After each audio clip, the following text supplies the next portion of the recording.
which is far more efficient. And so I think in some markets you may find that the quote, legacy infrastructure, what Ben Bernanke called yesterday the horse and buggy, we skip right past that. And it's going to be fun to watch some of those markets. And certainly, again, the Gates Foundation is so influential and so effective in being focused and how do we have an impact. And so they've been just amazing champions, and I'm excited by how that could play out.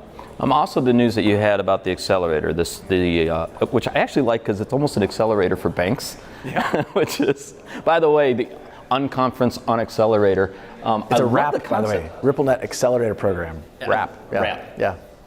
We don't really call it RAP. RippleNet Accelerator Program. Good idea. We're super excited about it. I think this is an example, by the way, of how we can take advantage of the unique position Ripple is in to invest in the ecosystem really tangibly and accelerate the work we're doing. Obviously the headline you probably have seen is, we're committing $300 million of XRP to accelerate the network effects that we're already starting to see.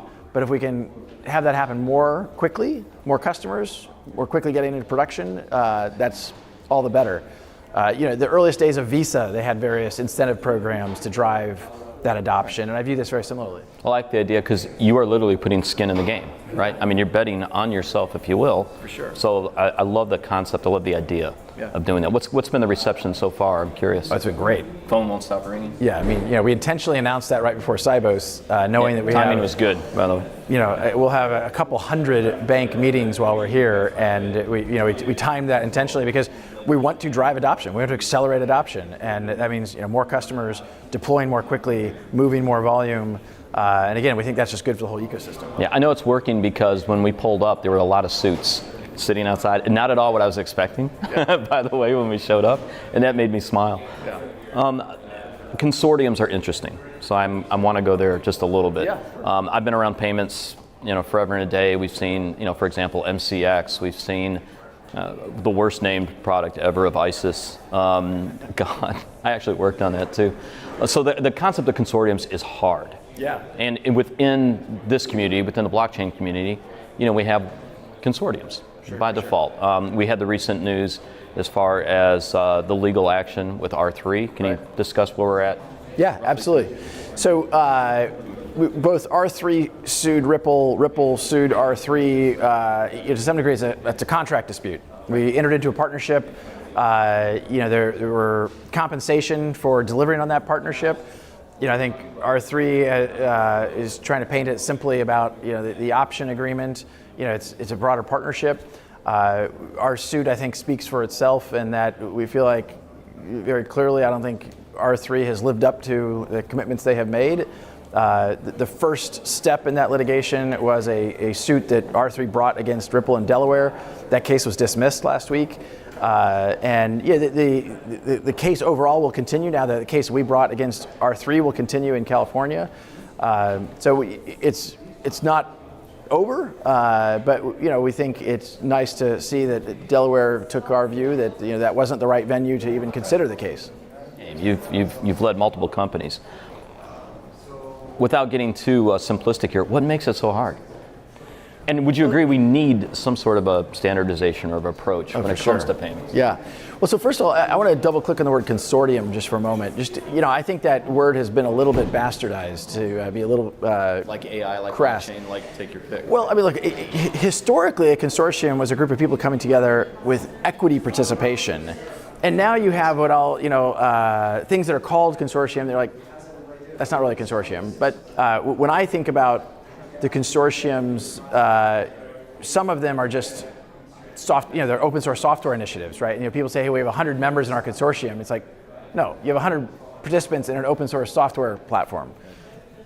Okay, I think for Ripple it has been about how do we bring real volume into production, and people contributing to open source technology does not make one a member of a consortium. I see a T-shirt from Princess Bride. I don't think that word means exactly what you think it means. Good meme, right? I made your marketing person just laugh right now. I'm proud of myself. So looking forward, let's talk about this conference. Come back to it a little bit because we started there. Where do you see this in 2 or 3 years? Do you see it growing in size, or do you like the intimacy My honest answer is I don't know. And that's a great answer, by the way. I'm glad you said look, that. This is yesterday. I guess we're a day and a half into the event. Yesterday, I think, was a huge success on a lot of different levels. I'm super pleased.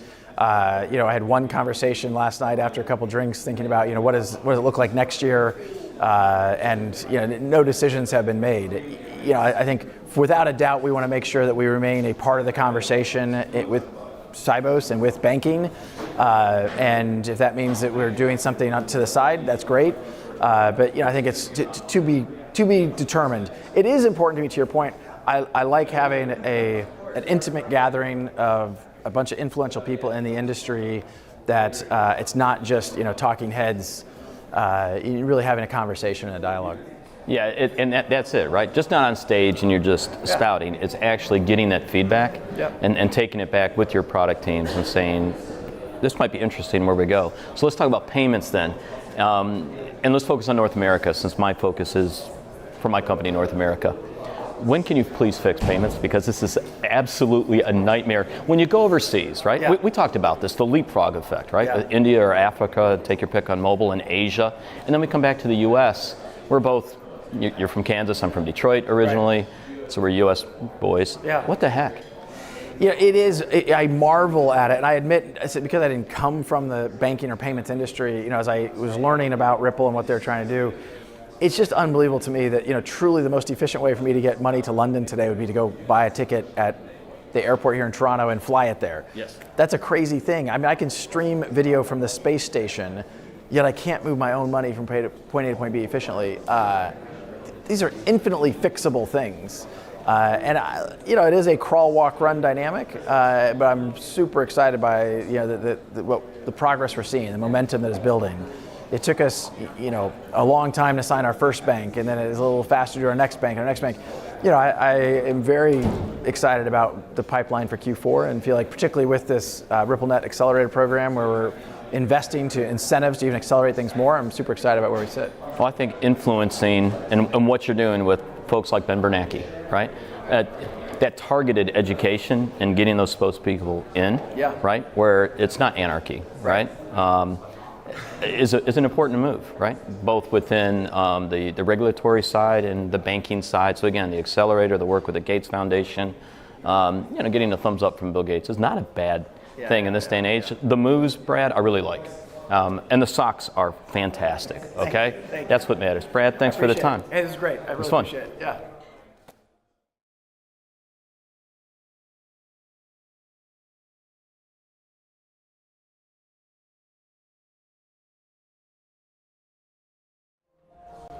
Welcome to another edition of Blockchain Insider Interviews. I'm Sam Maul. We're in Toronto, in easily the coolest building that I've been in the past 2 days. I think that's safe to say. We're with Brad Garlinghouse, the CEO of Ripple, wearing an incredibly nice suit, which I wasn't expecting. Thank you. We went in Rome. We're here at Sibos as a banking conference, a lot of banking meetings, so you got to wear the part. And your staff has asked me to point out the socks, Michael, if you would pan down. They do match the tie, they match the concept of Swell. You have your own conference called Swell. Most importantly, the name came from? Swell, really, there's a lot of Ripple water metaphors in what we do. Our core product is called X Current. The next product we launched is called X Rapid. So Swell is kind of building on the kind of water theme of what Ripple is doing and kind of spreading the ripples around everything we're doing. That effect, right? That effect, constantly exactly. goes. I mean, ultimately, as you know, Ripple is really focused on how do we enable an internet of value? How do we make value move the way information moves today? And that's our big kind of multi-year, 10-year view of how the world will evolve.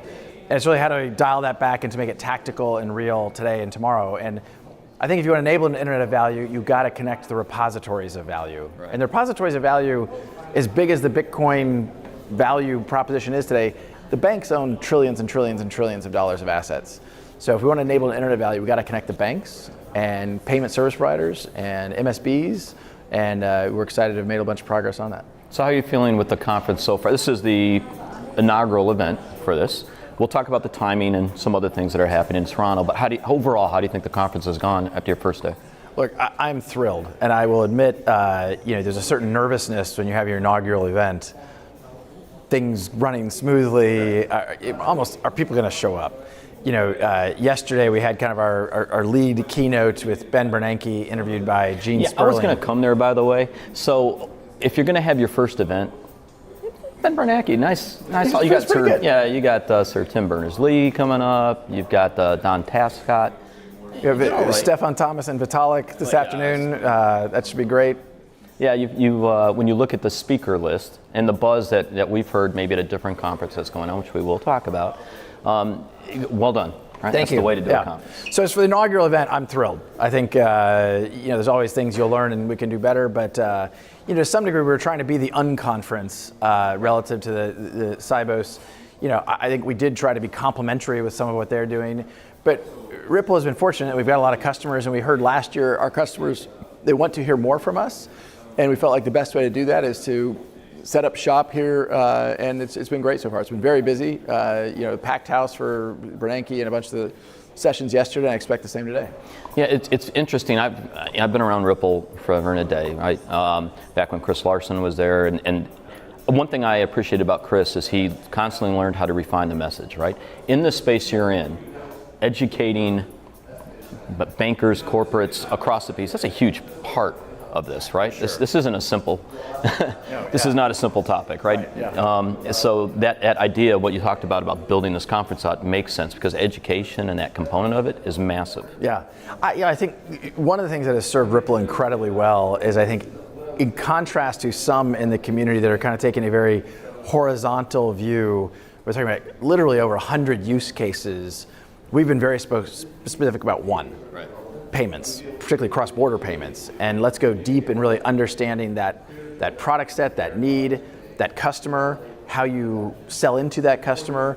And so I think, as I look at where we are today relative to a year ago, I think that focus and really understanding that segment and that customer and being able to go deep and really solving that problem has served us incredibly well. And it will remain focused on payments. It's obviously a massive industry. The problems we're solving can be measured in the trillions of dollars. That isn't to say that I don't think there's other great blockchain use cases, and eventually maybe Ripple will address some others. But today, I kind of view it as the earliest days of Amazon, where Amazon said, hey, we're a bookseller. I mean, the first name of Amazon was not Amazon, it was Amazon Books. And they built a platform to serve a need to sell books, and then they did another vertical and another vertical and another vertical, and then obviously productized the platform. I think the best way to build platform technologies isn't by trying to be that horizontal, because by the time you build the platform, the needs have changed and evolved. If you build it really successfully for one vertical, in this case a really big one, you can put yourself in a really good position to build it up for others as well. So I wanted to be a psychiatrist when I was young, so I always look for key comments that was made. So you said something that was interesting if you look back over the past year. So you've been CEO since January. Yep. You've been with Ripple, though, since 2015, right? You're president and COO. So personally, I think when you look at a company, you look to the CEO, and they really help establish the culture and focus of what they're doing. So if you look back over the past year, from January to now, and we're surrounded at a very cool conference, how would you kind of summarize your stamp on the company and your tenure as CEO?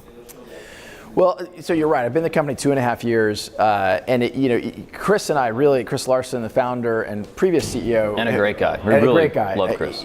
We've had a great partnership, and we're very complementary in many ways. And so, he remains very involved in the company as chairman, and I talk to him almost every day. So I don't. It's not a demarcation point that I look at and say, hey, January 1, when I officially took over as CEO, that there's some left turn or right turn. You didn't change the logo. You didn't, yeah, okay. Just making sure. Yeah, but I think for me, it's been the mark over maybe 2.5 years of really driving that focus and really understanding that customer. And you have been around Ripple for a long time, and there are other use cases that Ripple had toyed with in the early days, and some other what I'll call in retrospect experiments. I think really over the last 2.5 years, we've gotten increasingly focused and gone deep around this segment. And again, I think that's served us really well. The only thing that's I think materially changed during the course of 2017 is, and I do agree with you that personalities of the leadership impact the culture of an organization.